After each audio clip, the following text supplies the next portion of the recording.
You're lost. The GPS navigation died miles ago. Then, like a mirage, the diner appears, its warmth inviting. Inside, the coffee's perfect. Too perfect. The waitress hums, her fingers tapping the counter in a rhythm that syncs with your pulse. Outside, the sun sets. The door locks itself, and the humming stops. Now, the real service begins.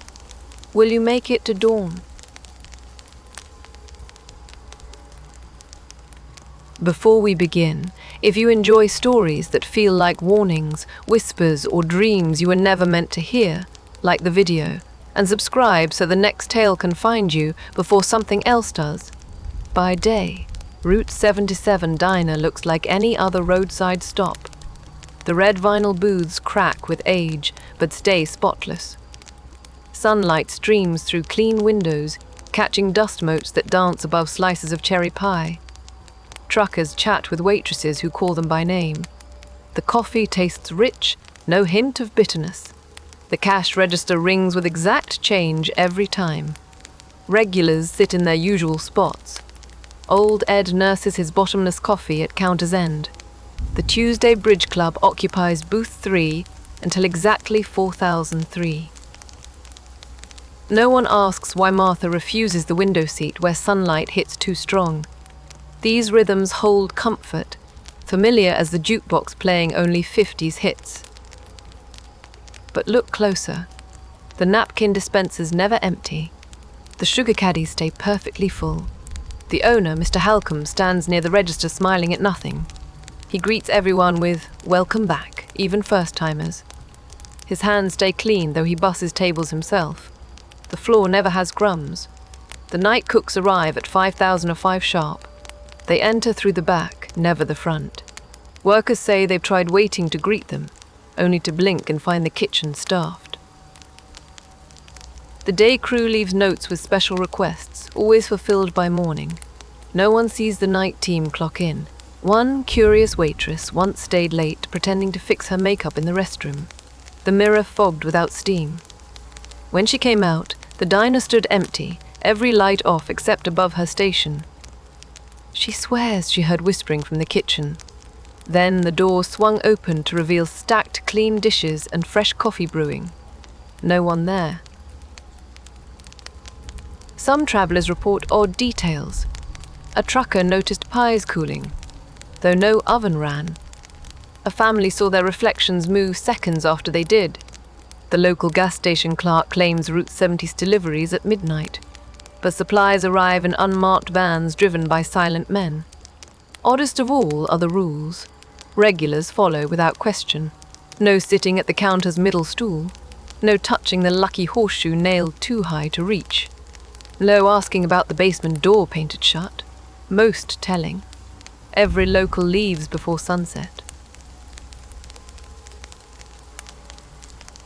Their checks get settled early, movements hurried as shadows stretch across the parking lot. The jukebox holds secrets. Sometimes it plays requests, no one selected. Always yearning ballads from 1957. One tune, Lonesome Moon, makes silverware vibrate until unplugged. Children cover their ears when certain songs start, though adults hear nothing strange. Every Monday the health inspector visits. His clipboard stays blank. His pen never touches paper. He nods to Mr. Halcombe and leaves smiling. The last inspector who asked about the walk-in freezer quit next day, moving out of state without notice. Night workers wear crisp uniforms in photos lining the back hall, but no one recognizes them. Their faces stay blurred, despite clean focus. The employee's schedule shows only first names with no shifts assigned. Payroll lists no night wages, yet the books balance perfectly. One summer morning found everything normal except Booth 5's salt shaker, full of black granules that hissed when poured. The waitress who touched it took sudden sick leave. Her replacement found the container filled with normal salt, no explanation given. The specials board sometimes lists meals no one ordered ingredients for. When asked, cooks claim it's whatever came in fresh. Leftover plates vanish quickly, even when diners swear they didn't finish eating. Locals avoid Tuesday's beef stew, though no one says why. Daylight maintains the illusion.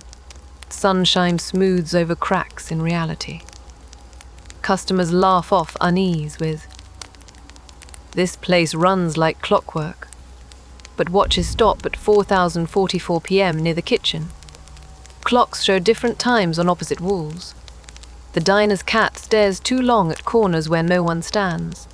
By dusk, the last day waitress leaves humming. She doesn't see Mr. Halcombe holding the door, doesn't notice his smile widens as she goes, doesn't hear the deadbolt click behind her. Inside, the jukebox needle lifts without hands. Outside, the neon sign flickers on. The parking lot empties except for one shadow stretching too far from the lone streetlight. Diner rules change after dark. Joe McCormick didn't believe in ghost stories. The 53-year-old trucker had run this route for 20 years, hauling produce from Ohio to Kentucky.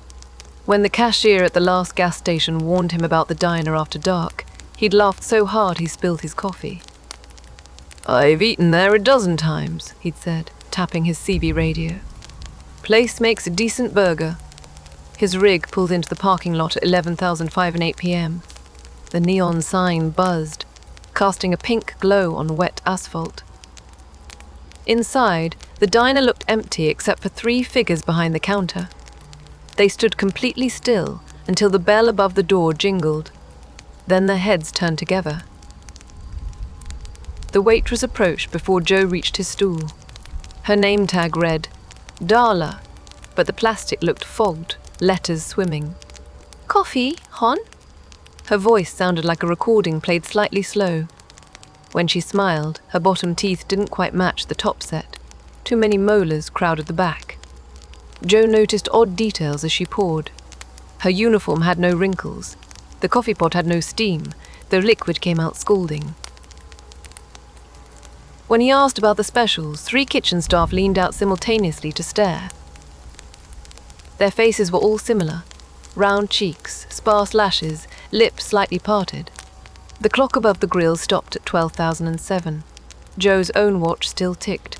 He stirred sugar into his coffee, and the granules formed patterns like teeth marks before dissolving. Across the diner, a jukebox cycled through songs without anyone selecting them. The current tune had lyrics about feasting beneath the harvest moon, but static swallowed certain words. Fatigue plays tricks. Joe knew this. Long-haul drivers report seeing animals cross roads that aren't there, hearing voices in engine noise. But when Darla bent to wipe the counter, her reflection in the coffee urn stayed upright. She caught him looking. "Everything? Taste all right?" Something thumped in the kitchen. The swinging door flapped, showing darkness. The night cook stood framed there, tall enough his hair brushed the doorframe. He held a cleaver that hadn't been used, its edge gleaming under fluorescence. He didn't blink when Joe nodded at him. Joe's CB crackled, his dispatcher checking in. He keyed the mic.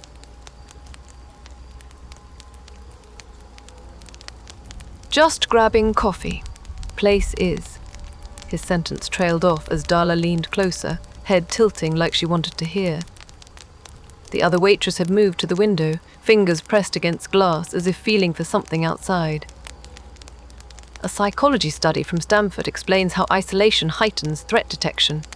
Alone at night, the brain processes neutral faces as hostile. But Joe wasn't imagining how the staff stepped in unison when he reached for his wallet, or how the cash register drawer slid open before Mr. Halcombe touched it. Joe's last transmission came at 12,026 a.m. Dispatcher heard gulps of breath, then, "They're not. Oh, Christ."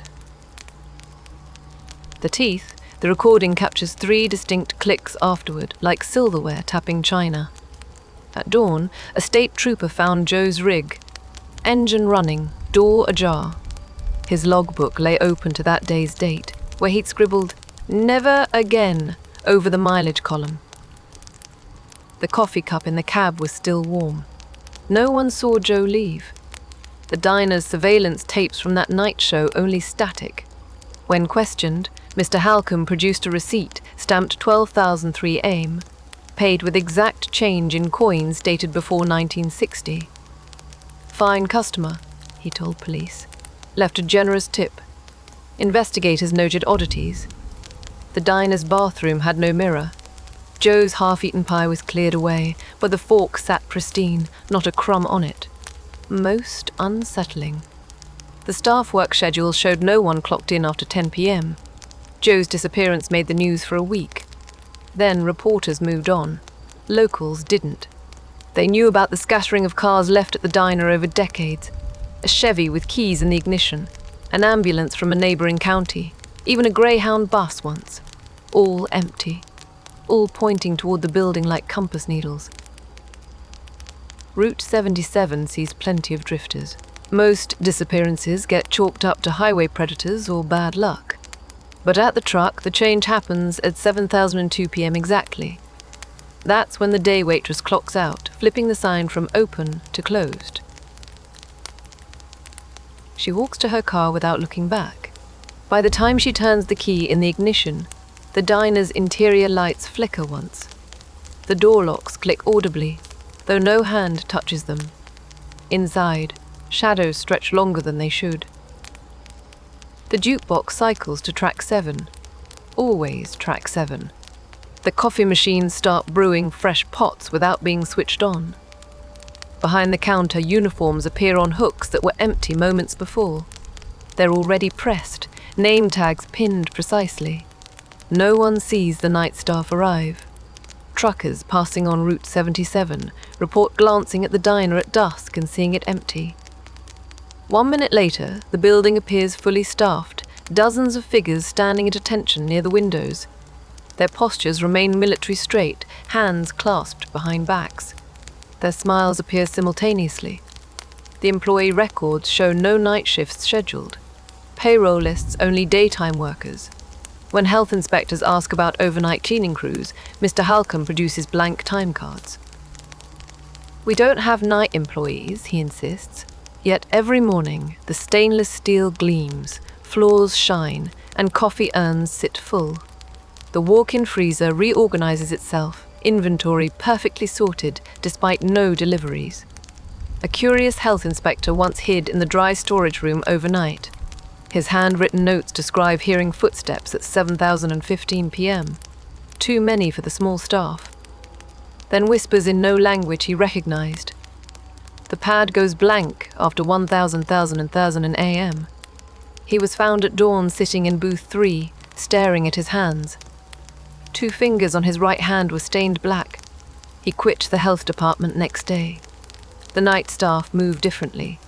Regular customers who've glimpsed them through windows describe movements that seem rehearsed. Waitresses walk in straight lines from counter to tables without adjusting for chairs. The cooks chop vegetables in perfect rhythm, knives striking cutting boards in unison. Observers note their breathing appears synchronized, chests rising and falling together. Their logbook raises questions. Every page contains neat columns of names, dates, and orders. But the handwriting never varies. Whether recording a trucker's coffee or a family's 3-course meal, the same looping script appears. The guest names include regulars, travelers, and some matching missing persons reports from 3 states over 60 years. Place settings materialize before customers arrive. Silverware polishes itself as diners watch. Coffee cups refill without being touched. A traveling salesman once swore his water glass emptied and refilled itself 3 times before he fled. The glass was later found unbroken on his abandoned car's dashboard, full of liquid that evaporated within minutes under the morning sun. The employees don't react to emergencies. When a drunk driver crashed through the front window in 2004, security footage shows staff continuing their tasks. One waitress mopping around the wreckage, a cook still flipping patties as glass rained into the grill. The police report notes their statements matched word for word, all delivered with identical smiles. Their appearance unsettles close observers. The uniforms fit too well, seams perfectly aligned. Hair stays in place without visible product. None wear watches, yet they announce closing time accurately. Their shoes leave no scuff marks.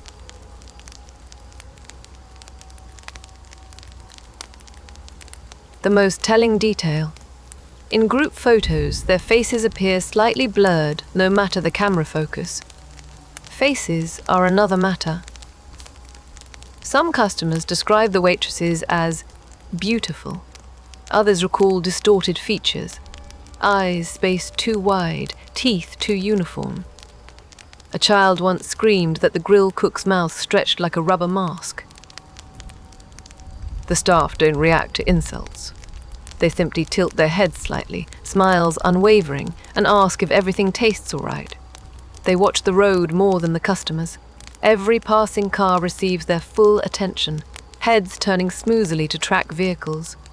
Rural legend claims if you drive by slowly enough, you'll see them press palms against the glass, following your movement with unbroken stares. Truckers report seeing this synchronized tracking even when passing at 70 mph. What keeps them anchored there? Some say unfinished business. Others suggest darker pacts. The only certainty, they're waiting for something. Or someone. The diner's windows don't reflect headlights properly. Neon glows differently after midnight. And the night staff, they never seem to notice the curious stains spreading slowly across the ceiling, tiles above their stations. By 4003 a.m., activity ceases. Tables reset themselves. Chairs push in automatically. The last coffee pot drains into an immaculate sink. At 5:80, every light extinguishes simultaneously. For 4 minutes, the diner stands dark and silent. Then dawn touches the roof, and when the first day worker arrives, every trace of the night's activity has vanished, except for faint indentations in the vinyl booths where something heavy must have sat. The jukebox needle lifts from record 7 without human intervention as sunlight hits the front door.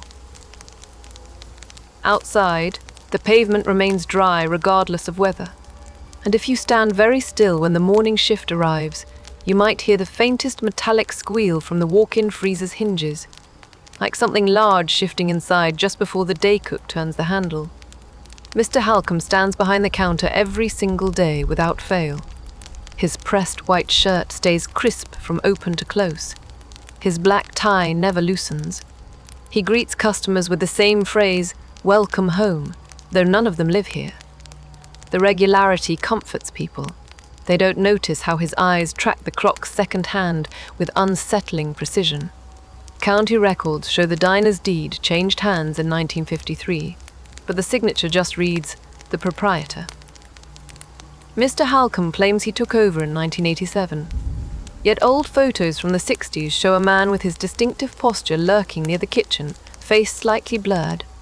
His hands remain smooth no matter the decade. He never wears a wedding ring, but sometimes traces the clean band of skin where one might go. The ledger book tells stories in margins. Columns tally profits from standard meals, burgers, coffee, pie. But every third page holds entries marked "Special Orders" with sums far higher. The handwriting shifts to cramped script for these. One page from 1999 simply lists "Settled in full," 12 times beneath smudged thumbprints that aren't ink. Health inspectors never ask about the basement freezer's padlock. Mr. Halcombe smiles at the question before they can voice it. He never touches the food. Waitresses joke he must live on coffee, but his mug sits untouched until it's cleared. A traveling salesman once swore he saw the owner lick his lips when a customer cut their finger on a knife. The wound stopped bleeding almost immediately. The band-aid from the first aid kit dissolved into the skin by morning. Psychological profiles of charismatic leaders describe this behavior: the unblinking eye contact, the rehearsed laughter, the way his head tilts slightly left when lying. Sheriff deputies who've questioned him return distracted, finishing his sentences for days afterward. The last officer who pressed about missing persons ended up transferring departments. His farewell note repeated Mr. Halcombe's favorite phrase, "Just good business," 17 times. The night staff obey him without words. They stiffen when he enters the kitchen after dark. Surveillance footage shows him walking past motion detectors that don't trigger. His reflection sometimes appears seconds late in the coffee urns. The few times police brought him in for questioning, diner operations continued seamlessly, as if he never left. One detective swears he saw Mr. Halcom's mugshot blink. He keeps mementos. The office walls display customer photos spanning decades. None are signed. A careful observer might note familiar faces in missing person bulletins. The bulletin board's thumbtacks don't pierce the images. They hover just above, suspended by something not quite magnetism. The newest editions go up wet, curling at the edges as they dry. The safe behind his desk holds mundane receipts and a ledger marked Inventory. Pages alternate between standard food orders and entries like V2 units, lively, or S. One portion, vintage. The handwriting matches the special orders from the main books. One envelope contains shipping labels for deliveries never received, all addressed in the same spidery script. The return address merely states, below. He knows things. Customers report him anticipating orders before they speak. He identifies travelers by hometowns they haven't mentioned. When asked, he claims it's just good customer service. Regulars whisper about showing up unannounced to find their usual meal already plated and cooling. The Tuesday Bridge Club avoids playing when he watches. The cards tend to form repeating suits when he's near. His contract with the town raises eyebrows. The original document specifies the diner must remain operational, in perpetuity, regardless of profits. Utilities get paid from an untraceable account. The health inspector waiver predates modern codes. Oddest of all, the property taxes include an extra line item simply labelled sustenance. The yearly amount increased exactly 17 cents every October since 1953. Children unnerve him. He stiffens when families enter, offering free milkshakes to keep them at the counter farthest from the kitchen. Teen employees get reassigned to day shifts immediately if they report odd after-hours requests. The few times infants cried near him, every light in the building dimmed until they quieted. Parents joking about closing the place down find their checks already settled when they reach for wallets. Only old Pete challenges him. The elderly regular sometimes mutters at Mr. Halcom in what sounds like garbled Latin. The owner's smile wavers then. Once, after an especially heated exchange, all the salt shakers on Pete's table cracked open simultaneously. The waitress who went to clean it found the grains had arranged themselves into jagged symbols that dissolved when touched. The back office stays locked. Those who've glimpsed inside describe a standing mirror that doesn't reflect properly. The surface ripples like water when Mr. Halcom passes it. His shadow sometimes detaches to sift through files. The desk calendar shows dates and sequences that skip months. A mug of pens holds one with a faded hospital logo. The ink inside moves when shaken. Police stopped asking about the disappearances after Sheriff Grady retired in 2012. His replacement found the case files rearranged with sticky notes marking certain pages. The handwriting matched missing persons' last journal entries. Every tagged section detailed coffee orders at Route 77 Diner. The sheriff's department now politely declines calls about abandoned vehicles in the lot. His true fear emerges at dawn. In those quiet minutes before sunrise, Mr. Halcom stands perfectly still behind the register. His fingers twitch toward a wall phone that hasn't worked in decades. The face relaxes into something less practiced.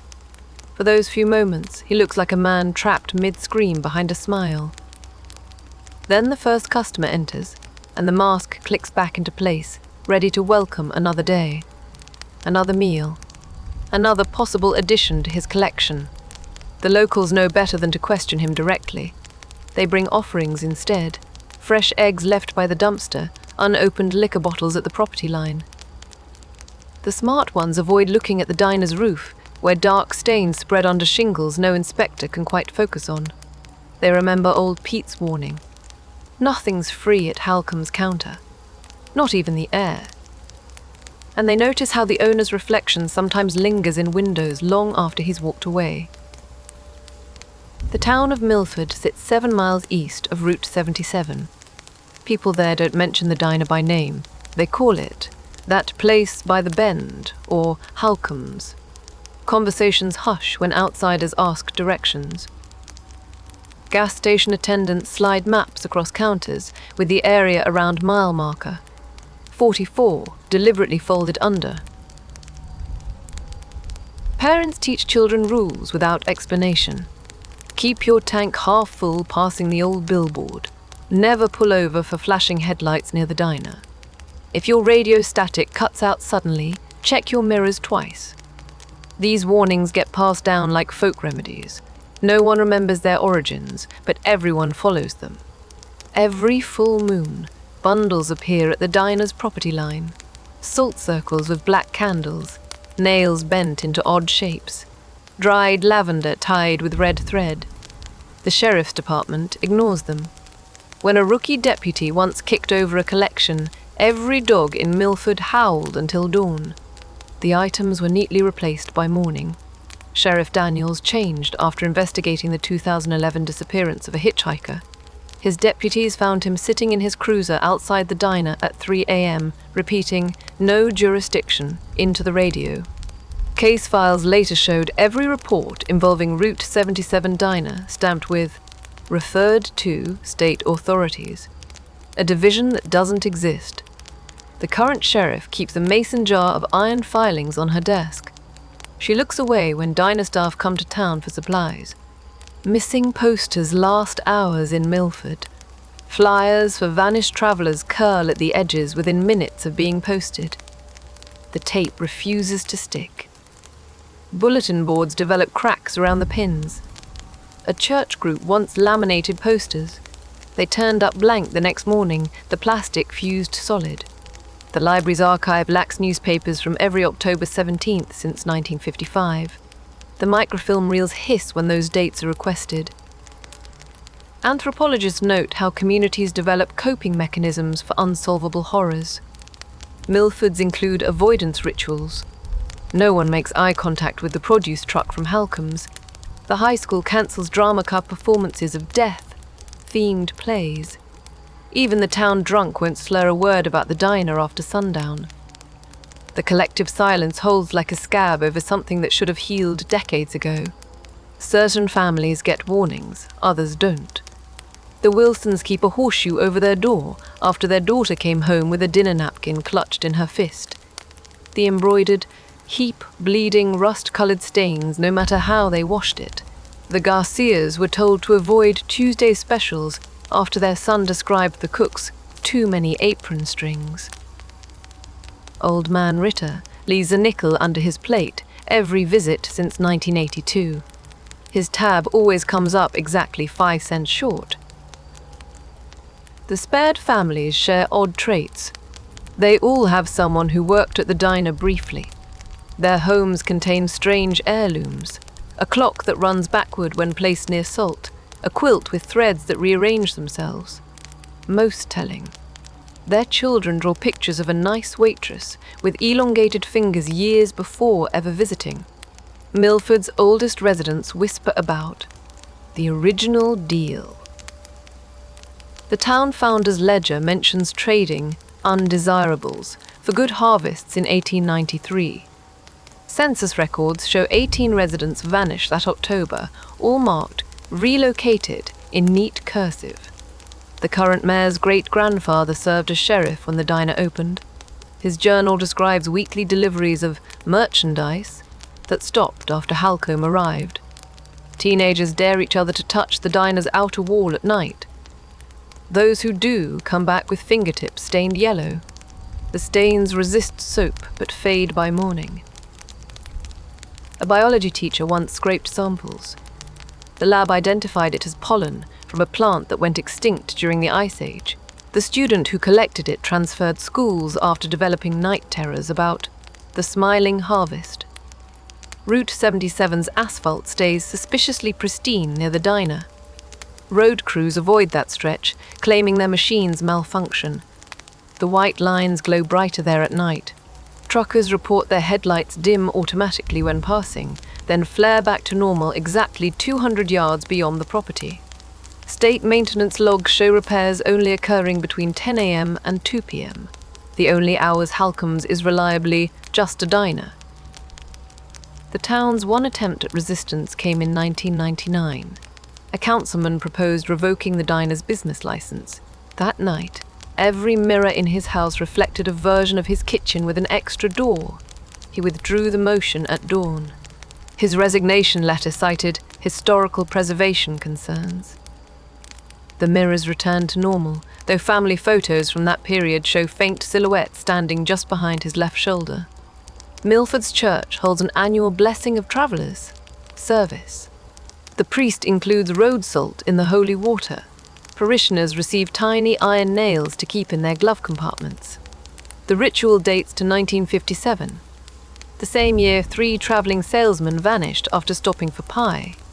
Church records list the event as tradition, with no further explanation. Some secrets keep themselves. The diner's neon sign casts no light on Milford streets, no matter how dark the night. Dogs won't approach within 100 yards of the property. And every Halloween, the town's children receive exactly 17 pieces of candy from an unmarked silver bowl that appears on doorsteps, the same number as abandoned cars found at Halcomb's since 1980. The pattern continues. Newcomers learn the rules after their first near miss, the time their car stalled inexplicably near mile marker 44, or when their GPs routed them in circles past the same bend 3 times. Eventually, they stop asking why.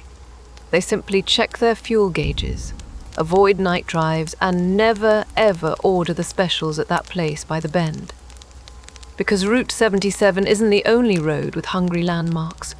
Similar stories surface near truck stops along Interstate 80, at a rest area on Highway 12, even at a 24-hour pancake house outside Flagstaff. The details vary, the type of offerings left, the exact warnings whispered, but the endings stay the same. Empty vehicles, missing persons reports that go nowhere, and always that feeling of being watched from the kitchen door. The first daylight reveals them. Cars parked haphazardly across the diner's lot, engines cold but not yet dusted with morning dew. Doors hang ajar, keys dangle from ignitions. Some radios still play faint static, volume dialed just low enough to miss unless you're standing beside the vehicle. Take the blue sedan near the dumpster. Its interior light burned out long ago, but the seat cushions retain perfect impressions of recent occupants. A child's stuffed rabbit lies face down on the back seat, one button eye dangling by a thread. The driver's side visor hangs open, revealing a parking pass for Mercy General Hospital's lot. 20 miles away in a town the missing family never visited according to their credit card receipts. Police reports note recurring oddities. Coffee cups remain upright in cup holders, liquid evaporated but rings staining the ceramic. Half-eaten meals sit wrapped in Togo boxes on passenger seats, the food never spoiling despite summer heat. One trucker's rig held a thermos of soup still hot to the touch after 3 days in late November. Forensics confirmed no heating element existed in the cab. The vehicles share eerie consistencies. All fuel gauges read between 104 and 102 tank. Odometers show mileage ending in repeating digits 54554, 22,022, 715171. License plates frequently contain consecutive letters Earl, or mirror numbers 3000 2023, 7117. Registration paperwork always appears up to date, even for cars reported stolen weeks prior. Animal responses unsettle investigators most. A schnauzer whined for 18 hours straight in a locked minivan before animal control intervened. The dog refused food afterward, dying 3 days later of no discernible cause. Its autopsy showed stomach contents, including unidentifiable meat fibers and something resembling diner napkin threads. Crows avoid the parking lot entirely, though they scavenge freely at adjacent properties. Forensic analysis yields contradictions. Fingerprints appear smeared as if wiped with greased cloth, yet DNA samples degrade unusually fast. Crime scene photos develop with strange blurs near the vehicle's trunks and hoods.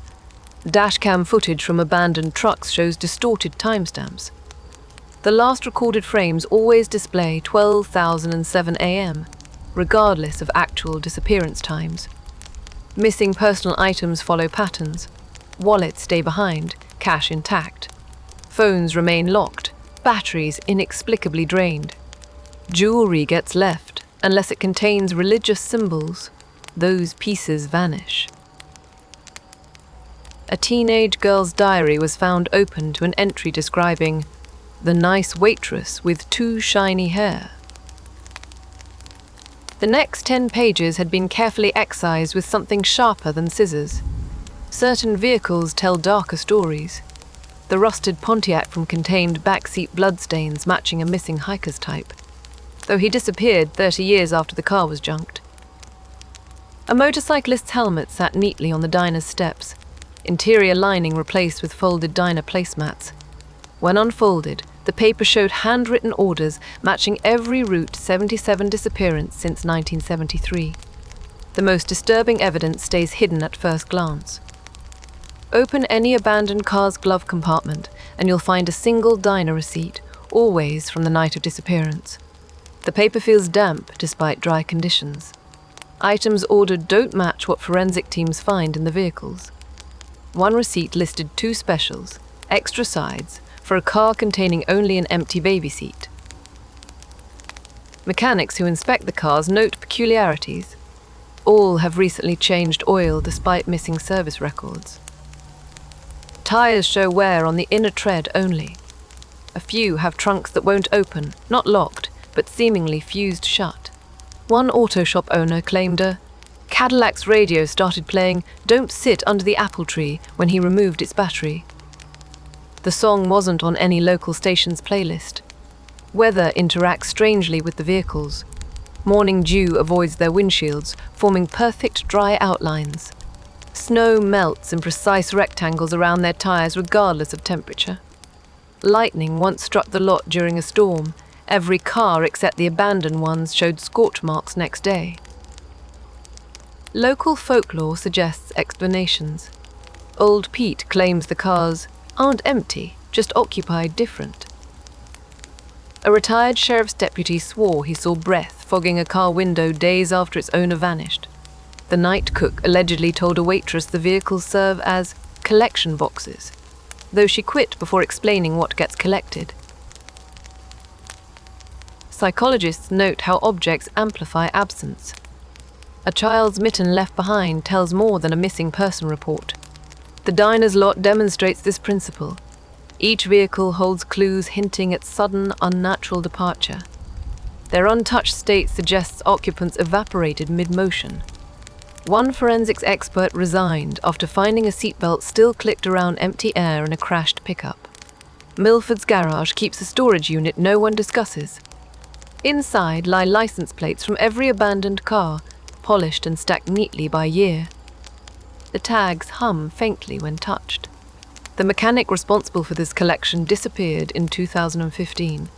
His replacement found the man's toolbox at the diner's back door, every tool coated in something resembling dried syrup. At noon each day, sunlight hits the lot's center point. Shadows shorten until vehicles appear to sink slightly into the asphalt. Regulars swear they've seen the cars inch closer to the diner over decades, though survey maps show no movement. The only measurable change comes in autumn. Each October, the parking lines fade exactly 17% more than other months' weathering accounts for. Towed vehicles reappear. A Ford, removed by authorities, showed up 3 weeks later in its original spot, freshly washed. The repo man who took a convertible in 2007 found it back at Halcombe's with his toolbox in the trunk tools, rearranged to form a crude arrow pointing toward the diner's kitchen exhaust vent.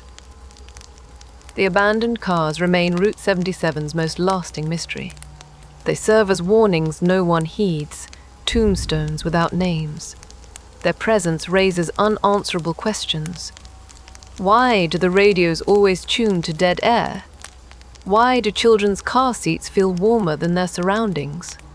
And why, every December 12th, does one vehicle's windshield frost over with the same branching pattern mistaken for ice crystals, until you realize it's tracing human capillaries?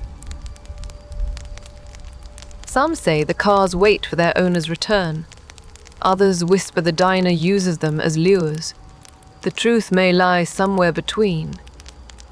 These metal shells holding ghosts of routines interrupted. A coffee cup stain, a seatbelt slack, a rear-view mirror adjusted to reflect empty space where a face should be. All preserved with terrible patience beside a building that somehow, against all logic, keeps its perfect health inspection rating. Because Halcomb's Diner operates on rules beyond our understanding. The cars stand testament, unmoving sentries in a parking lot that, if you listen closely, echoes with footsteps no living thing makes. Their headlights point toward the diner's entrance as if awaiting direction. Some nights, when fog rolls in thick from the ravine, you can almost see shapes moving between the vehicles, though the security cameras never activate until dawn. The headlights catch them first. Pale faces pressed against the diner's glass like moths to a lantern. They stand in perfect formation, 3 rows deep behind the counter. Their smiles don't falter when cars pass. Their chests don't rise with breath. At 11:37 p.m. on any given night, you'll find them arranged this way. Waitresses up front in starched uniforms, cooks peering over their shoulders, busboys lingering near the kitchen doors. All motionless except for their eyes. Those track vehicles in flawless unison. Truckers report the eerie synchrony. A semi's high beams will illuminate the staff staring straight ahead. As the vehicle moves, 37 pairs of eyes follow without blinking. Their heads rotate just far enough to keep passing cars in view before snapping back to center position like clockwork toys resetting. The phenomenon repeats for every approaching vehicle, regardless of speed or angle. Security cameras confirm the staff don't move between sightings. They simply appear adjusted when lights hit them again. Their clothing never wrinkles. The waitresses' aprons remain spotless despite hours on duty. Cooks wear hats tilted at identical angles, not a strand of hair out of place. All NAMA tags show the same polished sheen regardless of viewing angle. The truly observant notice their shoes never scuff the floor when they shift positions. Reflections don't match reality. A salesman once watched the diner's windows while parked nearby. The waitstaff's mirrored versions continued wiping tables and pouring coffee long after the real figures had frozen in place. His dashcam caught a busboy's reflection moving toward the door, while the actual employee stood immobile near the dessert case. The footage shows both versions smiling, but the reflection's grin stretched slightly wider. Researchers call this the uncanny valley effect. When human likenesses trigger instinctual alarm by being almost right, but not quite. The diner staff exemplify this. Their proportions skew subtly wrong, fingers too tapered, shoulders not quite balanced. They mimic human gestures, a half-second too late. Their laughter rings at pitches just beyond normal vocal ranges. Studies show prolonged exposure to such near-perfect imitations causes nausea and paranoia in observers. The tapping starts around midnight. Faint at first. Nails brushing glass like tree branches in a breeze. Then more insistent. Truckers idling nearby report rhythmic patterns matching heartbeat frequencies. One driver logged 18 minutes of consistent knocks before realizing they mirrored Morse code for "look closer." When investigators examined the windows next morning, they found no marks. But several witnesses swear they saw fingertip smudges fade in real time as sunlight hit the glass. Their teeth pose another mystery. The staff never part their lips enough for full visibility, but glimpses reveal abnormalities. A waitress bending to pick up a fork might show molars filed to points. A cook yawning displays canines slightly too elongated. The rare customer who gets seated near the kitchen sometimes hears wet crunching sounds from behind the swinging doors, though the menu contains nothing requiring that much mastication. Children notice details. Adults miss. A traveling family once pulled over to check directions. Their 4-year-old pointed at the diner windows and asked why the lunch ladies have shiny eyes. Surveillance footage from that night shows the staff's pupils reflecting light like a cat's tapetum lucidum, a retinal structure humans don't possess. The parents drove away immediately. Their credit card receipt showed a single uneaten slice of pie rung up 17 minutes after departure. Neuroscientists explain why these details disturb us. Mirror neurons fire when we anticipate others' movements. But the staff's unnatural stillness creates cognitive dissonance. Their abrupt motions trigger startled responses before conscious thought processes the threat. One sleep-deprived trucker described the experience. It's like seeing mannequins move in your peripheral vision, except they're still staring straight at you when you turn. Waving back invites consequences. A college student once flashed her brights and gestured hello. Every smiling head swiveled to face her car directly. Security footage shows the staff remaining otherwise frozen, but the girl's Instagram livestream captured the waitress's arms lifting in perfect synchronous waves for exactly 7 seconds before her phone died. She abandoned her vehicle at a gas station 3 miles away, babbling about too many teeth. The car was found parked neatly at the diner next morning, keys in the ignition below. A receipt for one welcome special, paid in full. The night manager makes exceptions. On rare occasions, staff will gesture towards particular parking spots with orchestrated precision. These chosen locations always correspond to vehicles abandoned in previous years.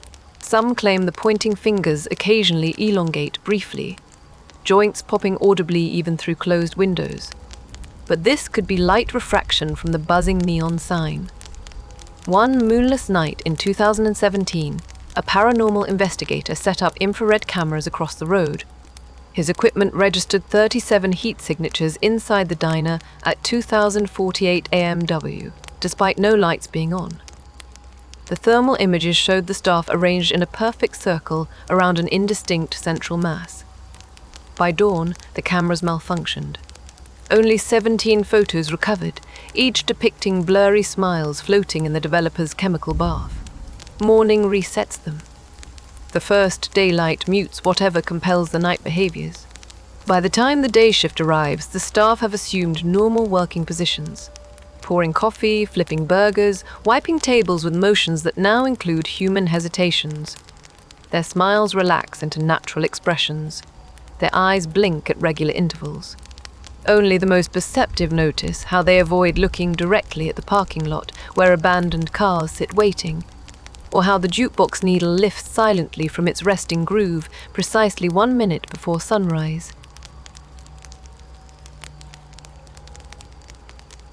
Because Route 77's diner operates on hidden rules, the smiling staff follow patterns older than the building itself, rituals that require precise numbers of watchers and witnesses. They maintain equilibrium through meticulous imitation of life. But imitation requires appreciation, and some hungers can't be satisfied by ordinary means, which explains why, if you watch long enough on quiet nights, you might catch the staff's synchronized gestures becoming fractionally more urgent as headlights pass by without stopping, and why their teeth glint just a little too sharply when parted in what almost looks like disappointment. The Anderson family didn't believe in local legends. When their GPs routed them down Route 77 after a highway closure, they laughed at the gas station attendant's warning. "Superstitious nonsense," Mark said, adjusting his smartwatch. His daughter Emma rolled her eyes from the back seat, already swiping through her phone. Only Sarah hesitated, noticing how the attendant's fingers shook as he handed back their change. The diner's warm glow looked inviting after miles of dark road. Its neon sign buzzed softly in the humid night air. Inside, the family found spotless booths and classic rock on the jukebox. "See?" Mark grinned as the waitress appeared with menus. Nothing creepy about a little nostalgia. But Sarah noticed the way their server's blue eyes tracked Emma's every move. How the other staff members paused their tasks to watch as the family settled into booth 6. Emma's crayons rolled uphill. The child didn't notice at first, too busy drawing in the kids' menu. But Sarah saw the red crayon defy gravity, sliding toward the kitchen door before stopping abruptly. Mark's watch started displaying the wrong date. October 17, 1984. Then the hands began rotating counterclockwise. He tapped the screen irritably, missing how the cooks behind the counter simultaneously mimicked his gesture. Child psychologists note that youngsters often sense danger before adults. Emma's drawing shifted from sunflowers to stick figures with elongated fingers behind the counter. "Those are our friends," the waitress whispered, leaning too close. Her breath smelled like old pennies. Emma's next sketch showed the figures with triangle teeth and hollow eyes. She began whispering numbers under her breath. 7. In a sing-song voice her parents didn't recognize. The layout changed when no one was looking. Mark glanced up from his malfunctioning watch to find the restroom signs on the wrong wall. The family's coats hanging on a hook that hadn't been there before. The jukebox now stood nearer their table, softly playing "Que sera, sera," despite no one selecting it. Sarah counted 17 salt shakers on the counter where she'd only seen 5 minutes prior. Food arrived without being ordered. A chocolate milkshake for Emma. "I didn't ask for this," the girl whispered, eyes widening. The waitress just smiled wider, pointing at the whipped cream swirl topped with a single maraschino cherry. Mark's burger came rare, despite his having said, "Well done." The pink juice pooled into the fries, forming branching rivulets that resembled veins when viewed from above. Sounds came from places they shouldn't. The kitchen door swung without being touched, revealing darkness that didn't match the diner's bright interior. Something heavy dragged across the floor out of sight. The ice machine dumped a fresh batch exactly when Emma jumped at a noise, the loud clatter covering whatever she'd been about to say. Most troubling. The occasional wet crunching from beyond the swinging doors, though the menu had no bone-in dishes. The other patrons had vanished. Sarah only noticed when reaching for her water glass.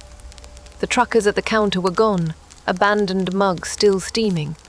A half-eaten slice of pie sat at the next booth, fork resting perpendicular to the plate, too precise to have been left haphazardly. The bell above the entrance jingled without anyone entering or exiting. Emma tugged Sarah's sleeve, showing her coloring book now full of the same drawing on every page, a black door with red dripping from the knob. Mr. Halcombe emerged from the back.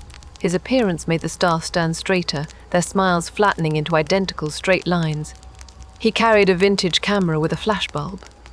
"For our scrapbook," he explained, ignoring Sarah's protests as the bulb exploded light in their faces.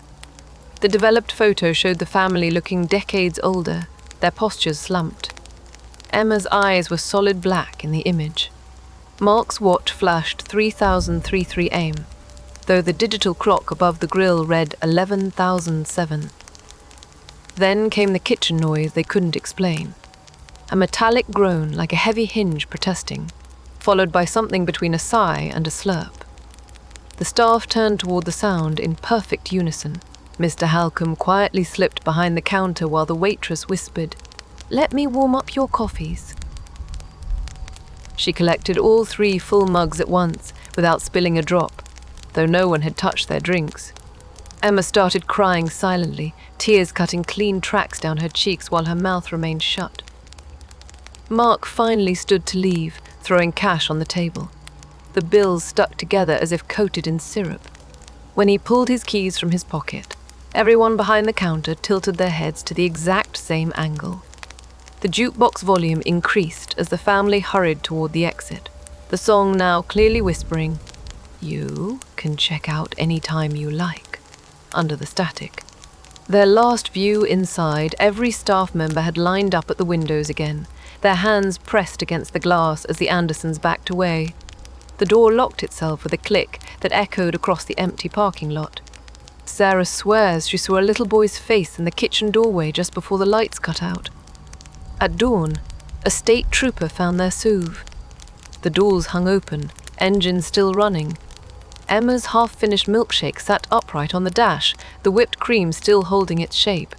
The back seat held her coloring book open to a fresh page, showing 17 figures waving from the diner windows. One appeared to be wearing Sarah's dress. Mark's smartwatch sat on the center console, its face cracked but still displaying, rather insistently, the correct time. The officer noted no footprints leading away from the vehicle, only a single set of scuff marks in the gravel that stopped abruptly at the diner's welcome mat. When questioned later, Mr. Halcombe produced a perfect photo of the family from the 1980s. "Regulars," he explained. "Just stopped by for old time's sake." The Polaroid developed in the police evidence room showed 4 figures at their booth. The fourth, a pale child peering from behind the kitchen door, hadn't been in the original shot. The first morning light hits Route 77 Diner at 6017 AM sharp. The night staff have vanished, leaving behind a dining room that looks untouched. Booths glisten under fluorescent lights, their vinyl seats smooth without imprints. Tabletops reflect like mirrors, not a single water ring or crumb disturbing their surface. Coffee brews fresh in spotless urns. The jukebox sits silent, needle resting neatly on its cradle. Day workers arrive to find uniform perfection. Stacked plates show no fingerprints. Stainless steel appliances shine without streaks. Even the air smells sanitized, no lingering grease or yesterday's fried food. Only the faintest ozone tang hints at activity, like the scent after a thunderstorm. The night's receipts occupy the register drawer, but the bills feel oddly thick between fingers. Several bear dates from discontinued series. Silver certificates last printed in 1957, $2 bills with red seals. All show identical wear patterns along the edges. The logbook tells stranger tales. Yesterday's orders appear in neat cursive, right up until the 10 p.m. closing note. Then, blank pages. Yet someone recorded tonight's transaction somewhere. The cash drawer balances perfectly. A waitress once flicked through the empty sheets and found her thumbnail blunted, as if the paper had been reinforced with something tougher than pulp. The pages rustled without breeze, stopping on an entry from 1983 listing 17 specials, paid in kind. Discrepancies emerge upon closer inspection. The walk-in freezer's padlock hangs undisturbed, but frost patterns suggest recent opening. A single set of boots tracks across the floor, the print smaller than any employee's shoes and ending mid-stride. The stainless steel shelves hold properly labelled meat packages, though one tray near the back drips pinkish liquid despite being fully frozen. Health inspectors never test that section. Setting up for breakfast reveals odder details. The pancake batter mixes itself overnight, whisks cleaned and stored while the bowl stands ready at Station 1. Coffee filters fold into perfect triangles without creases. Place settings include one extra setting per table. Always the seat facing the kitchen. Silverware counts come up short until someone checks beside the jukebox, where missing forks lie polished in a straight line. The dish pit runs hottest water at exactly 112 degrees every morning, pipes groaning like something dislodged.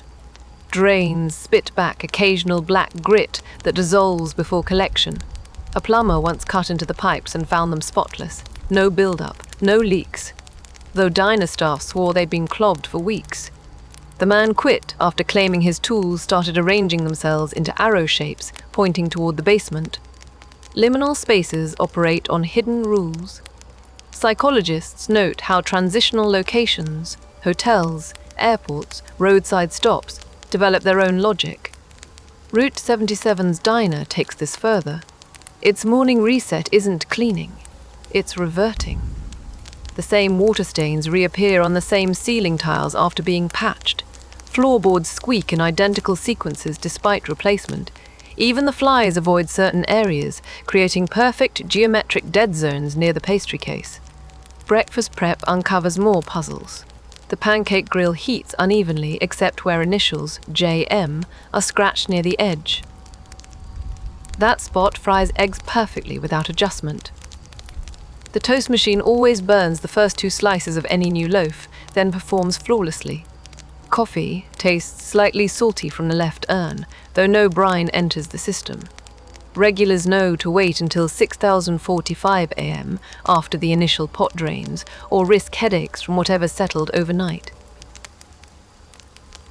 The extra place settings defy explanation. Utensils arranged just so. Fork tines up, knife blade facing inward at position 17.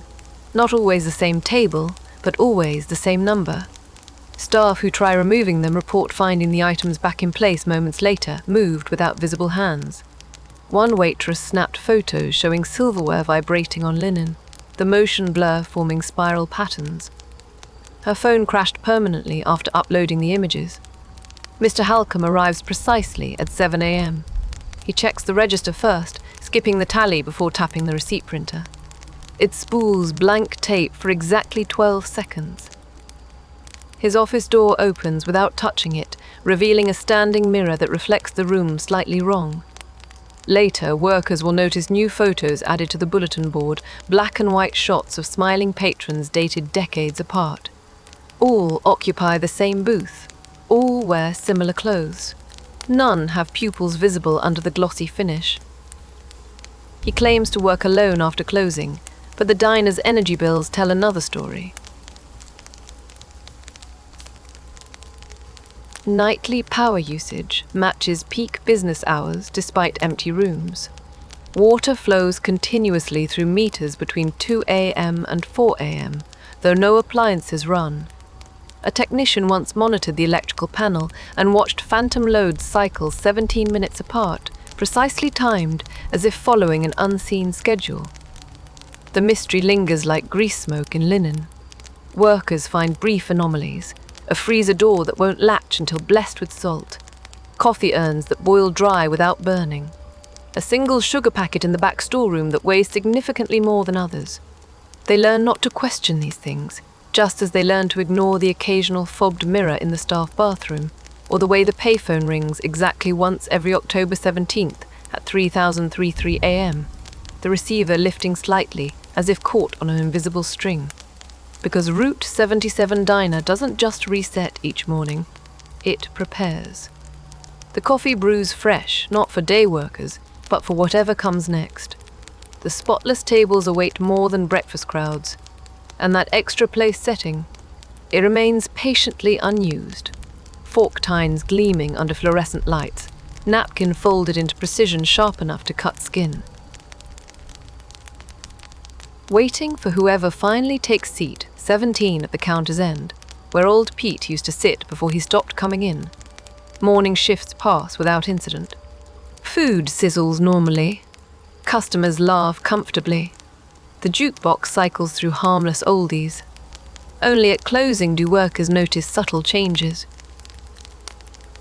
The extra settings fork has moved slightly left.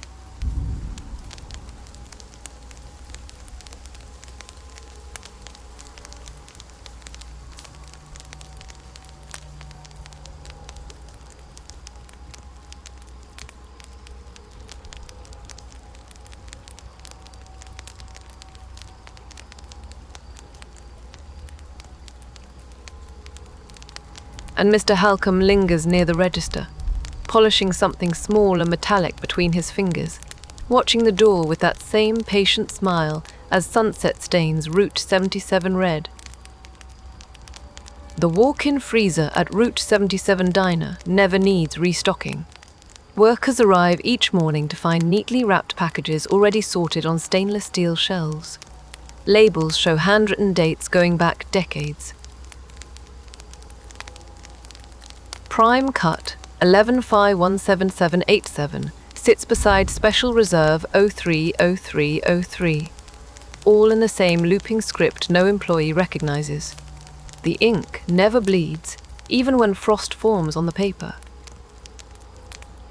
Health codes require temperature logs, but the diner's readings defy physics.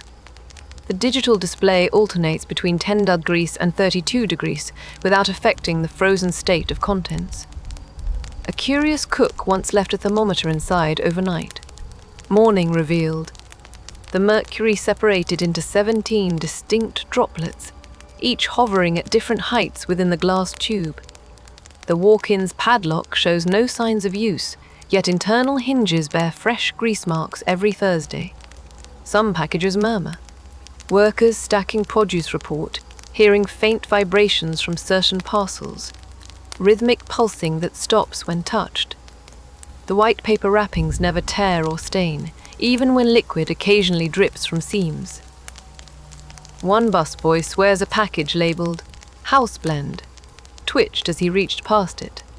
When he reported this, Mr. Halcombe simply remarked that meat sometimes settles and assigned him to daytime cleaning duties.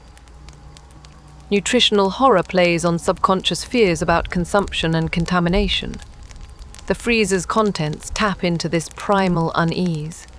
A traveling health inspector noted abnormalities during his 2012 visit. Protein structures inconsistent with beef or poultry, muscle fibers arranged in radial patterns. His report vanished from state databases before he could file it. Colleagues found his sample cooler abandoned in a parking lot, its contents replaced by diner napkins folded into unrecognizable shapes. The owner insists on local sourcing, but won't name suppliers. Delivery trucks never visit, yet invoices show regular shipments from Halcombe and Sons Provisions. Tax records list no such company. Vegetarian dishes pose an exception.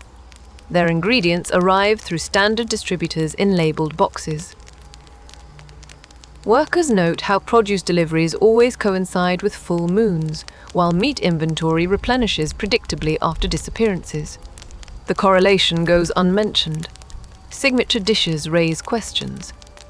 Tuesday's beef stew uses meat that shreds too easily, forming perfect cubes without knife work. The famous chili contains no beans, just an unidentifiable marbled substance that retains heat unnaturally. A customer once found a molar in his burger.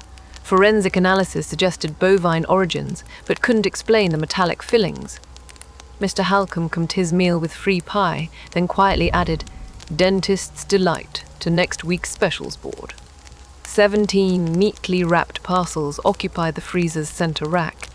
Unlike others, these bear no dates, just single initials in faded ink.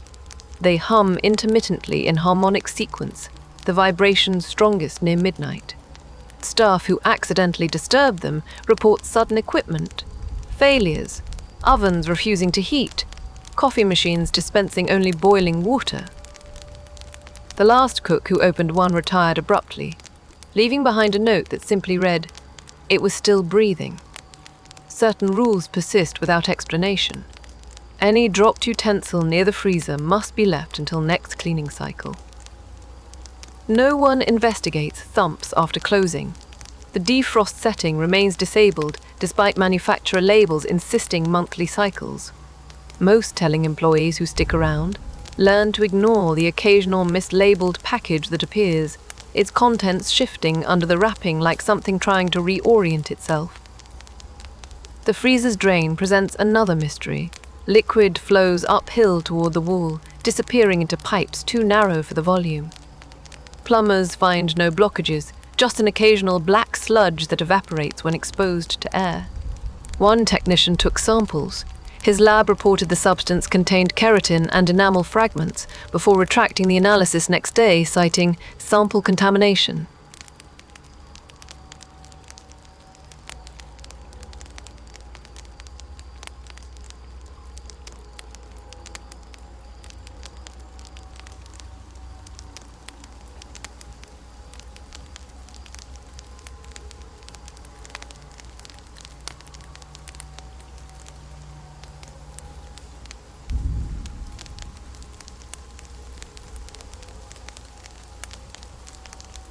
Unlike meat eaters who sometimes feel watched while dining, plant-based customers experience only standard roadside service.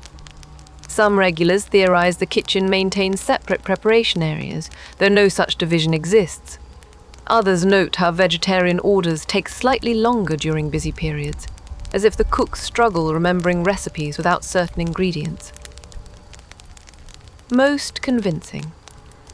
The diner staff never eat the meat. Morning prep reveals spotless chef's knives on butcher blocks. No evidence of late-night snacking. Waitresses push specials enthusiastically but decline samples.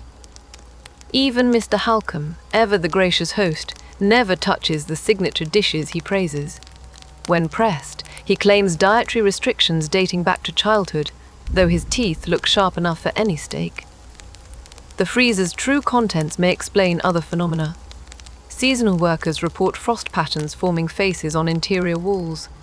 The compressor kicks on precisely when conversations touch certain topics, and that faint metallic taste in the coffee. It intensifies near the walk-in door, especially after nights when abandoned cars appear in the lot. Morning light washes everything innocent again. The freezer hums normally, its contents neatly arranged and clearly labelled. Only the keenest observer might notice the single strand of hair frozen to shelf. 17. An outdated shade of red matching a waitress who quit without notice last year. When questioned, Mr. Halcombe smiles warmly while relocking the walk-in. "We take pride in our freshness," he says, pocketing the key that never quite turns all the way. Some ingredients lose flavor when examined too closely. Better to enjoy the meal as served. Hot, savory, and without dwelling on why the special always tastes slightly different when reheated at home. After all, the freezer door bears no handle on the inside. Whatever provisions rest inside must wait patiently until needed, their labels crisper than modern printing allows, their contents shifting occasionally in the dark like something turning over in sleep. The jukebox at Route 77 Diner glows brighter than it should. Its rounded glass front pulses softly in time with whatever song plays, casting a blue haze across nearby tables. The song selections span 1948 to 1959, not a single track outside that decade. No one remembers installing it. The owner claims it came with the building. Staff whisper it arrived the same night as the first disappearance. It plays on its own. Most customers assume someone made selections, but regulars know better. The machine cycles through its catalogue without human input, volume adjusting to conversations. Arguments trigger upbeat swing numbers. Intimate talks drown under mournful ballads. When police questioned staff after the Anderson family vanished, "I'm looking over a 4-leaf clover," blared at interrogation room volume until they left. Certain tracks contain anomalies. Dream Lover by Bobby Darin sometimes skips at 1017, replaying the line, "Every night I hope and pray," 17 times before continuing. Poor little fool. By Ricky Nelson occasionally includes whispered counting in the left channel. Audio engineers who examined the recordings found no edits, just human vocal cords vibrating at impossible frequencies during instrumental breaks. The buttons don't work as expected. Quarter slots accept any coin, even foreign currency or flattened bottle caps. Selection keys stick sometimes, choosing songs no one pressed. A traveling salesman once swore he'd picked Mr. Sandman, only to hear the alphabet song in a child's voice. When he complained, the waitress just smiled and said, "It knows what you really wanted." Missing features stand out. The jukebox lacks a stop button. Once a song starts, it plays through. The volume knob spins endlessly without clicking. Most unsettling, the catalogue number stickers beneath each title appear slightly raised, as if something moves behind them when no one watches. A musician once peeled one up and found the label beneath read, "Side B," in handwriting, matching missing person reports. Sound manipulates human perception. Studies show certain frequencies trigger instinctual fear. The range between 2000 and 5, he mimics distress calls. Route 77's jukebox emits tones at 4, hers, during intros and outros. Researchers who measured this couldn't explain why test subjects described the sensation as being watched from inside my skull. Patrons exhibit strange responses. Truckers who've never visited before sometimes sing along to obscure B-sides. Children cover their ears during specific chord changes, though adults hear nothing unusual. An elderly couple once burst into tears during Teenager in Love, claiming their son had loved that song. A son they never had, according to town records. Every song connects to disappearances. Cross-referencing play logs with missing persons, reports reveals patterns, all shook up. Played before a biker gang vanished in 1977. Lonesome Town ran on loop the night a pastor's car was found running outside. The Anderson family heard "Que sera, sera" before their disappearance. Interestingly, the original 1956 version contains whispered lyrics not present in commercial releases. The machine resets at dawn. Morning crews find it silent, records neatly alphabetized. The glass front loses its unnatural shine. Regulars know not to touch it before noon. Those who do report freezing metal and brief visions of unfamiliar diners. One waitress swears she saw her own face mouthing lyrics behind the glass before her reflection snapped back to normal. Silence brings consequences. A repairman once unplugged the jukebox to service it. Every light in the diner dimmed. Silverware vibrated off tables. Customers described an overwhelming sense of being surrounded by whispering just below comprehension. The owner calmly reconnected the power, smiling as music resumed. Later, workers found the repairman's toolbox filled with vinyl records instead of tools, all blank except for side B etchings resembling teeth marks. Some recognized the singers. Darla, a veteran waitress, once froze while wiping tables during Earth Angel. She claimed to hear her sister's voice harmonizing, a sister who'd disappeared hitchhiking in 1983. When she pressed her ear to the speaker, the music stopped abruptly. The next track played normally, though Darla's apron strings had somehow retied themselves into complex knots during those 30 seconds. The most disturbing detail isn't auditory. Photographers notice anomalies in diner pictures. The jukebox never appears completely still. Its reflection always shows different selections than the actual display. Long exposure shots reveal moving shadows inside the glass when no one stands near it. The owner's prized photo album contains one recurring oddity. In every picture where the machine is visible, one side of its casing appears slightly blurred, no matter the lighting or focus. What fuels the jukebox remains unknown. It bears no visible power cable yet operates continuously. Attempts to move it fail. Workers report it, weighing nothing or multiple tons, seemingly at random. A electrician who examined the wiring found circuits that couldn't possibly function yet did. His notes described copper components growing visibly warmer when certain songs played, though no current ran through them. It waits patiently now, cycling through its limited catalogue as afternoon light slants across the diner floor. The glass front pulses faintly despite no song currently playing. Inside, mechanisms turn silently, aligning records no one can see. Something within responds when new cars pull into the lot, though no human hand touches the selector buttons. And if you watch it long enough between songs, you might catch the faintest tapping from inside, like fingernails testing the glass before retreating back into the music. One waitress claims the jukebox occasionally skips even when unplugged. She won't describe what sound replaces the music during those moments, but her hands shake whenever someone requests Black Leather Jacket by the Choppers, a song not listed in the catalogue yet that sometimes plays anyway when the diner sits empty after midnight. Old Pete occupied booth 6 every morning from 6015 to 8003 sharp. Regulars knew better than to take his seat, though it stood empty most of the day. For 40 years, he arrived wearing the same brown trench coat and fedora, never removing either despite the diner's warmth. His routine never varied. A single black coffee placed before him without asking, left untouched until it cooled, then pushed away with a wrinkled hand. The staff treated him differently. Waitresses avoided his table unless summoned. Cooks paused their chatter when he entered.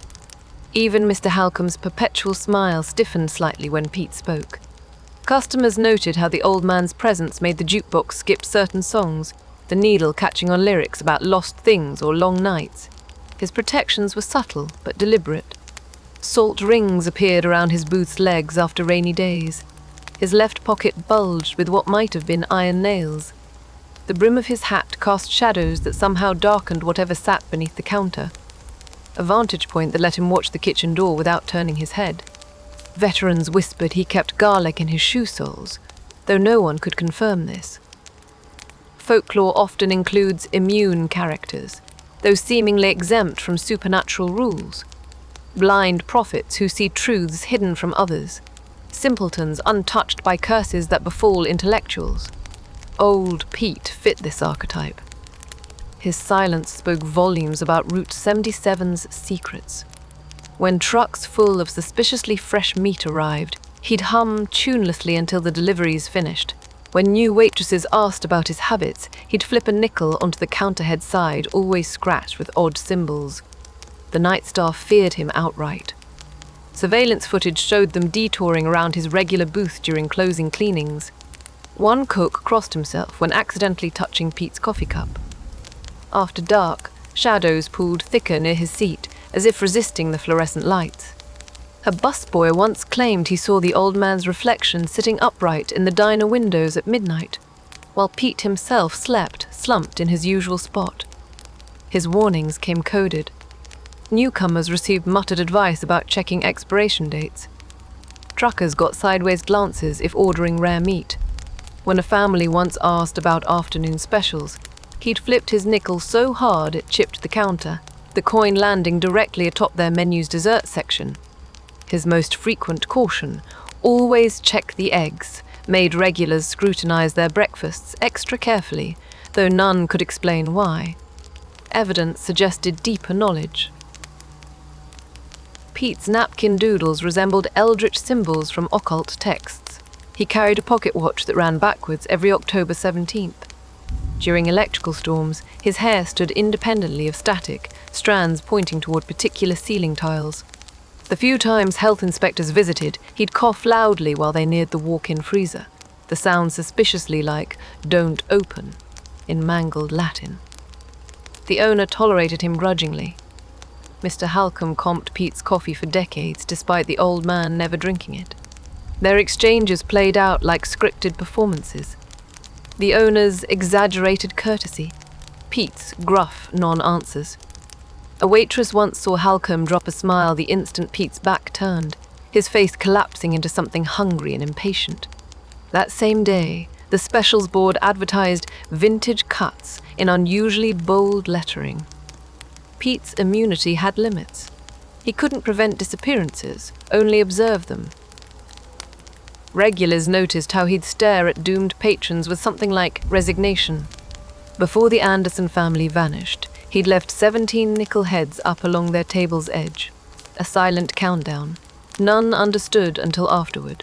His hands shook whenever someone took booth 5, the one with permanent stains no cleaning could remove. Children unnerved him in telling ways. He'd block their access to coloring pages near his seat. When Emma Anderson had reached for crayons, he'd snatched them away so quickly the girl cried. Later, her parents found the stolen crayons melted into his coffee cup, the wax forming shapes like screaming faces. The incident happened minutes before their disappearance. One of Pete's few failed interventions. His knowledge likely came from experience. Town records showed a Peter McCarthy working night shifts at the diner in 1979, back when temporary staff still lasted more than one shift. The employment ended abruptly with no explanation. The current Pete never confirmed this connection, but his left sleeve sometimes rode up to reveal old burns in precise parallel lines, like grill marks but too uniform for accidents. The morning he didn't arrive broke patterns. His coffee sat waiting until noon before a waitress dared clear it. The salt rings beneath his booth had dissolved into odd rune shapes. Mr. Halcombe personally erased the reservation chalkboard, humming while doing so. Later, workers found 17 nickels stacked inside Pete's usual coffee cup, each tail side up for the first time in memory. That night, the diner's lights stayed off until exactly 7,117 p.m. The jukebox played uninterrupted for 3 hours straight. First, Runaway by Del Shannon, then unfamiliar tracks featuring whispered counting. Surveillance tapes from that evening show the staff standing unnaturally still near booth 6, their heads tilted as if listening to something beneath the floorboards. At closing, Mr. Halcombe was seen leaving a single black coffee on Pete's table, though the old man's hat still hung untouched on the coat rack by the door. Regulars knew better than to ask. They noticed improved food quality next day, the eggs fluffier, coffee richer. The specials board advertised aged favorites in handwriting suspiciously like Pete's. And when a replacement nickel appeared in the salt shaker, no one commented on how its edges seemed filed into points or how it warmed slightly when held. They simply left it undisturbed, knowing certain protections remained even when their makers didn't. Because Route 77's cycles continue with or without witnesses. New faces occupy old seats. The night staff smiles never fade. And somewhere beneath the diner's foundation, wherever the missing go there's, surely a familiar old man sipping cold coffee at a phantom counter, waiting to warn the next lost soul who stumbles in after dark. Lena Carter approached Route 77 diner like any good journalist, loaded with gear and skepticism. Her recorder ran continuously. Her phone documented everything. A folder in her satchel held 17 missing person reports going back to 1973. She'd read the online rumors about this place. They were exactly that, rumors, until she proved otherwise. The diner looked harmless in afternoon light. Lena ordered coffee at the counter while discreetly placing a voice-activated recorder beneath her placemat. She asked innocent questions. How long had the owner worked here? Where did they source their meat? The waitress answered smoothly. But Lena noticed how the woman's fingers tightened around her order pad when certain topics arose. Technology acted strangely from the start. Her phone battery drained 30% in 10 minutes. The recorder picked up static bursts, interrupting key answers. When Lena checked her notes later, entire conversations had rewritten themselves in unfamiliar handwriting. The word leave appeared 17 times across different pages, each instance darker than her own penmanship. She returned at night for comparison. This time, her camera flash fired without prompting, illuminating the staff standing perfectly still behind the counter, positions they hadn't held a second before. The photos developed with odd anomalies, a waitress's reflection showing different facial expressions than her physical face. One Polaroid took 17 minutes to develop, revealing ghostly figures seated at empty booths. Electromagnetic fields disrupt electronics, a proven scientific phenomenon. Paranormal investigators often report equipment failures in reputedly haunted locations. But Lena's devices didn't just malfunction, they betrayed her. Playback revealed her own voice asking questions she never posed, her tone rising to pitches her vocal cords couldn't produce. The last frame of her video showed the diner's freezer door ajar, though she'd never pointed the lens that direction. The tipping point came when interviewing locals. Lena's recorder captured their warnings clearly, until playback transformed them into mundane small talk. A sheriff's deputy described finding abandoned cars. The recording later played back as discussion of weather patterns. The elderly gas station owner mentioned night staff moving unnaturally. Her audio file contained only white noise with faint whispering in reverse. Her final notebook entry tells the real story. They know I'm watching. Halcombe smiles at empty booths like they're occupied. Waitress Darla's name tag changes spelling daily. Walk-in freezer hums, not machinery, something organic. Tried to photograph logbook flash, revealed names written in liquid that wasn't ink. Found last investigator's pen hidden under my motel pillow. It writes without being touched. Strange tapping in walls follows me home. Might try old Pete's salt trick. The entry cuts off mid-sentence. Lena's last article published automatically at 31:17 AM from her dormant laptop. The piece headlined Route 77 Diner, a local treasure, gushed about homemade pies and friendly service. Comments noted the uncharacteristically glowing tone from her normally hard-hitting column. Her editor found the draft odd, but couldn't locate Lena to confirm. The byline photo accompanying the piece showed her smiling stiffly in a diner booth, one that hadn't existed during her documented visits. Her equipment was recovered from booth 6. The recorder contained 17 hours of a single song looped. Who Are You? By The Who, but slowed until voices became growls.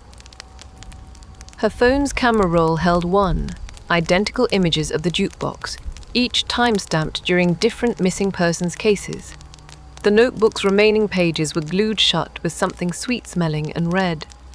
Workers found peculiar traces after Lena's disappearance. A salt circle under her last booth, broken at one point. 17 stacked nickels near the register, all tails up. The waitresses complained about a lingering scent of lilacs, though no patron had worn perfume that day. Mr. Halcombe added another photo to his bulletin board, a black and white Lena staring blankly beside an unfamiliar family, everyone's eyes reflecting the flash too brightly. The diner absorbs challengers efficiently. Lena wasn't the first investigator to vanish, merely the best documented. A private eye in 1992 left behind eyeglasses with lenses that darkened indoors. A podcaster's equipment was found recording 17 hours of kitchen noises before picking up a voice-whispering recipe measurements in what sounded like Lena's cadence. Her final clue escaped notice initially. During her last interview, Lena had slipped a business card into the jukebox's selection slot. The diner's cleaner found it weeks later. The cardstock strangely pliable, as if soaked in liquid. Lena's contact information had blurred away. Only the embossed letterhead remained legible, now reading simply, Seat 17. This pattern isn't unique. Many cursed locations defend themselves from exposure. The Bungar Fort in India erases photographs. The Aokigahara Forest in Japan scrambles GPS signals. Route 77's diner simply perfects the process. Secrets stay buried not through brute force, but through careful unraveling of intruders' tools and minds.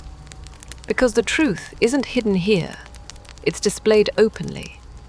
In the smiling staff's unnatural synchronicity, in the freezer that restocks itself, in the way locals refuse to make eye contact when the diner is mentioned. Investigators fail because they look for something subtle when the horror announces itself plainly. Walk in prepared and you might see it. Or, more accurately, it might see you first. Which explains why the police report lists Lena's case as closed by means undisclosed. Her press credentials were returned to her editor by courier. The envelope smelled faintly of coffee and something metallic. Her last article still generates comments sporadically, always from new accounts with usernames referencing old song titles. The most recent simply read, "She likes the night shift," before the account deactivated itself. Route 77 keeps what it takes. The diner's history now includes another permanent resident, one who may still be working there in some capacity. Because when the morning crew arrives tomorrow, they'll find a fresh cup waiting at the end of the counterblack, no sugar, that no one remembers making. And if you listen closely near the jukebox around closing time, you might hear a familiar voice humming along to the tracks no one selected. Most people walk right past it. The door hides in plain sight beside the ice machine, painted the same off-white as the diner's walls.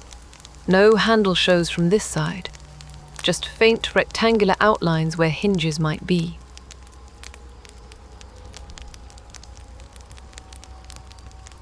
The employees only. Sign hangs slightly crooked above it, as if placed there to draw attention away rather than toward what lies beyond.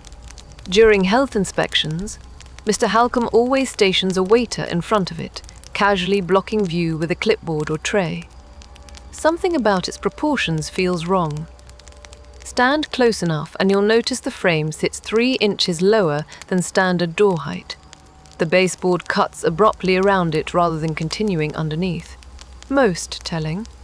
The wall texture doesn't quite match where the door meets drywall, creating faint shadows that shift depending on lighting. Morning crews sometimes find the surrounding paint slightly darker, like something moist had pressed against it overnight. Locks don't behave normally here. When maintenance staff tried replacing the deadbolt last year, their tools kept slipping. The replacement mechanism fit perfectly according to specifications, yet refused to catch. Surveillance footage from that night shows the old lock reassembling itself at 3017 AM, screws turning counterclockwise without human hands. One janitor swore he heard something testing the mechanism from the other side. Not knocking, but a slow, deliberate scrape of metal on metal that paused whenever he held his breath. The owner reacts with unusual urgency when someone lingers nearby. Employees report him appearing suddenly when curious patrons wander toward the door, his usual calm demeanor slipping into something sharper. A trucker once watched Mr. Halcombe intercept a health inspector mere feet away, the owner's hand clamping down just above the man's elbow with grip strength that left fingerprint bruises. No explanation was given beyond a terse, restricted area. Research shows how architectural irregularities unsettle us instinctively. Doors placed illogically trigger subconscious alarm. Think of hospitals with patient rooms opening into solid walls. Route 77's hidden door exemplifies this. Its presence suggests spaces that shouldn't exist, given the building's exterior dimensions. Satellite images confirm the discrepancy. Wherever that door leads, it extends beyond surveyed property lines. Sounds from beyond the door defy categorization. Night staff report hearing something between dripping water and wet footsteps around 2 a.m. A waitress once knelt to retrieve dropped silverware and heard rasping breath through the 1/4-inch gap at the threshold. When she pressed her ear flush against the wood, the breathing stopped abruptly, replaced by fingernails lightly dragging down the other side at exact 12-second intervals. Ice collects unnaturally around the frame. Even on humid summer nights, frost patterns form elaborate branching shapes resembling veins or root systems. Morning crews routinely find the tile beneath it slick with condensation, though the diner's thermostat never dips below 68 Griff. One cook claimed the cold spot migrated, following him 3 booths away before receding when he made the sign of the cross. Children notice things adults overlook. A busboy's little sister once pointed at the door during a visit, asking why the boy in the wall wouldn't come out to play.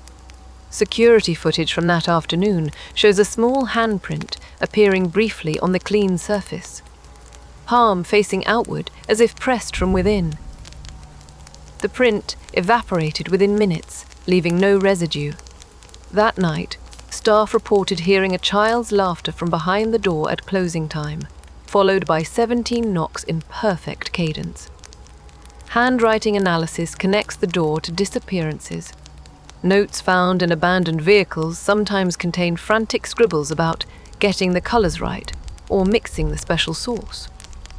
The pressure patterns match how someone might write while leaning against a hard surface, perhaps a door with no handle on their side. One recovered journal had indentations from previous pages pressed so firmly they bled through 7 sheets, repeating sketches of a rectangle with something small and humanoid standing before it. The door's threshold holds disturbing traces. Forensic teams found microscopic skin particles embedded in the wood at ankle height, consistent with someone kneeling or being dragged. Black light reveals fluid splatters that fluoresce differently than standard kitchen substances. Most chilling. The baseboard directly beneath sometimes emits a faint warmth, as if heated from the other side during nighttime hours. Attempts to document it fail spectacularly. Photographs develop with the door appearing slightly ajar, regardless of how firmly it was shut. Thermal imaging picks up cold spots that move like living things. When a reporter tried to measure the wall's depth, His laser measure displayed error before shorting out completely. His backup device registered 17 feet impossible given the diner's layout. Construction records raise more questions. The original 1953 blueprints show a storage closet in this location, yet Inspector Signoff's mention additional square footage for future expansion. Permits from 1987 reference. Basement reinforcement, though no underground level appears on official surveys. The most recent renovation paperwork includes a handwritten addendum. Entryway to remain operational per agreement. Unsigned, but bearing a wax seal that matches no known notary stamp. Perhaps most telling is what happens when you look away. Employees report the door appearing slightly more open when glimpsed peripherally. Never enough to see inside, just enough to notice the change. Some claim the crack darkens when diners discuss leaving, as if something leans forward to listen. The truly observant might catch Mr. Halcombe glancing at it while counting receipts, his lips moving silently like a man running calculations. Because whatever resides beyond that door isn't contained. It's patient. It listens. And on quiet nights when the diner stands empty, when even the night staff avoid glancing toward the ice machine, something scratches insistently at the other side. Not randomly, not angrily, but with the precise, practiced motions of something that's been learning how locks work from the inside. The door waits like everything else at Route 77 Diner. It blends into walls by day. It whispers through cracks by night. And it keeps its secret, as so many others have. Through silence, through suggestion, through the cold certainty that eventually someone will be desperate enough to try opening it from this side. Because in this diner that never closes, on this road that never forgets, some exits remain unseen until it's too late to choose differently. And when headlights sweep across the parking lot at midnight, the hidden door's outline glows faintly in the passing light, for exactly as long as it takes a shadow to cross from one side to the other. Unseen. Unknown. But always, always hungry. The glow from Route 77 Diner stretches further than it should. On moonless nights, its neon sign casts pink light halfway across the highway, yet the pavement directly beneath remains stubbornly dark. Approaching headlights dim inexplicably about 200 yards out, as if the building siphons their energy. Shadows pool thicker near the parking lot, their edges too sharp for natural darkness. Truckers report their high beams cutting out entirely for exactly 17 seconds when passing the property line. The light itself behaves unnaturally. Neon signs typically buzz. This one hums at a frequency that sets teeth on edge. Its glow doesn't illuminate objects evenly. Faces appear waxen under it, their features flattening like old photographs.